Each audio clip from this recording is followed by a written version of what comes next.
This week, Nintendo released a 10-minute gameplay video for Tears of the Kingdom, which has given us our most detailed look at the game yet. There's so much to go over, but in this video, I wanted to focus on a few of my main takeaways.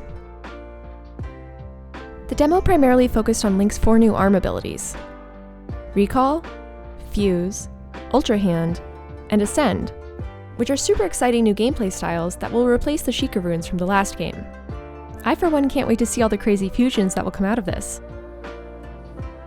But in the meantime, I wanted to briefly talk about a few other things that popped out to me during the gameplay that I think could have implications for the game's story. First up, we were introduced to a new enemy called a Construct in the demo. We actually got to see 2 variations: Soldier Constructs and Ranger Constructs. It seems like the Soldier Constructs are either guarding or looking for something. They have searching red laser eye beams and make a car alarm-like sound when they detect you. Aonuma refers to the Constructs as enemies, and they certainly don't seem super friendly. Although it's pretty easy to defeat them, once they've spotted Link, they do try to attack. Notably, the Soldier Constructs drop some items we hadn't seen before: a Soldier Construct horn, and a Zonai charge. This is the first official mention of the Zonai in Tears of the Kingdom, and it would seem to confirm all the theories about the Zonai technology that have been swirling around the internet for a while now, so that was exciting to see.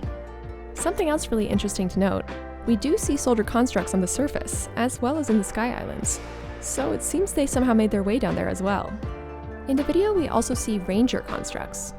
We saw one of these in a previous trailer, but now we got to see them in a new environment, which gives us a little more insight into their function. These guys seem to be friendly. There's a talk feature that appears when you approach, and the label Ranger Construct appears where you might see an NPC's name. We do see 2 Ranger Constructs in the video, and both seem to be doing something that for now I'm going to say is digging. The behavior of both types of constructs makes me wonder, what are they up to on this island? They seem to be potentially guarding and mining something? They definitely bear a great deal of resemblance to the ancient Lanayru mining robots from Skyward Sword. And the mining tracks and carts that we see around the island seem to indicate they have some sort of mining infrastructure. I have a few theories about this, but in the interest of time, I may have to dig into that in a future video. Something else that jumped out to me in the video was about the fate of our leafy friends, the Koroks.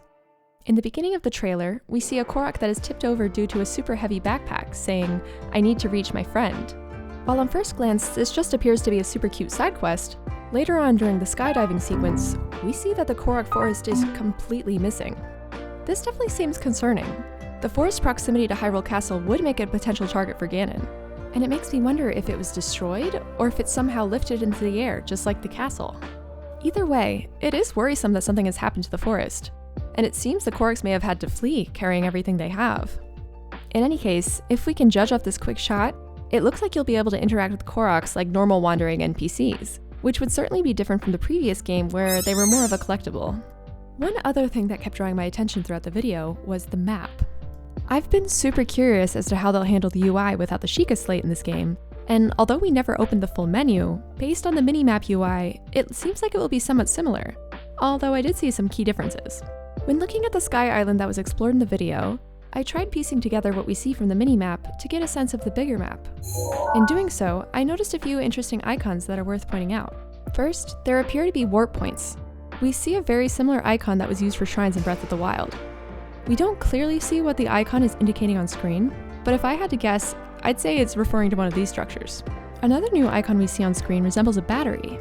My guess is this is somewhere you could enhance the battery used in the Ultra Hand builds, to extend the duration of flying time, for example. We also see that the caves have their own icons on the map. It appears you get a checkmark once you enter, so they will probably be a significant part of exploration. This vase icon is just a repeat of the general store icon from Breath of the Wild, and on screen it appears to indicate this structure with an orb. It's hard to tell exactly what this is yet, but if it's a shop, perhaps it has an automated gachapon type function. There is also an icon on the map that matches the color of the green Zonai energy. I had trouble making this one out, but if anyone has any ideas about what this could be, feel free to let me know. There are a few other potentially notable areas on the map, like this large circular flat space. This seems to be a battle arena location, as I think we're seeing an inactive form of the box-like stone creature from previous trailers. It's also interesting to see that minecart tracks are indicated in various spots on the map. It seems likely that these will be used when traversing the islands. I also wanted to address a question I got when I originally posted this map.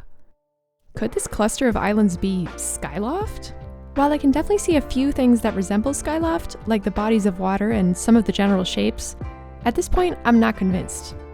However, due to all the parallels we've seen so far, I'd be shocked if we don't end up seeing the ruins of Skyloft at some point during Tears of the Kingdom. The constructs, the Korok, and the map were the three main things I wanted to talk about in this video, but as a bonus, here are a few other quick takeaways I saw. There's a tower on Lanayru Mountain at the beginning, but at the end it seems to be missing. When skydiving, you can see that there are plumes of malice springing up from the ground. If the green energy plumes mean transport to the sky, I wonder if the red ones could mean warping underground.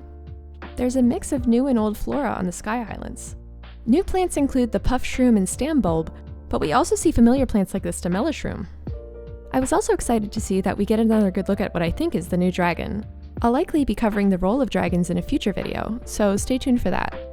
Overall, getting this 10-minute look at the game was just what we needed to get us through this last month of waiting. It was such a relief to finally hear the words, "Development on Tears of the Kingdom is now complete." It's been a long time coming, and we're in the home stretch now. I just can't wait to play this game. Feel free to let me know in the comments what the gameplay trailer got you most excited for, and if there were any other little details you noticed in the trailer.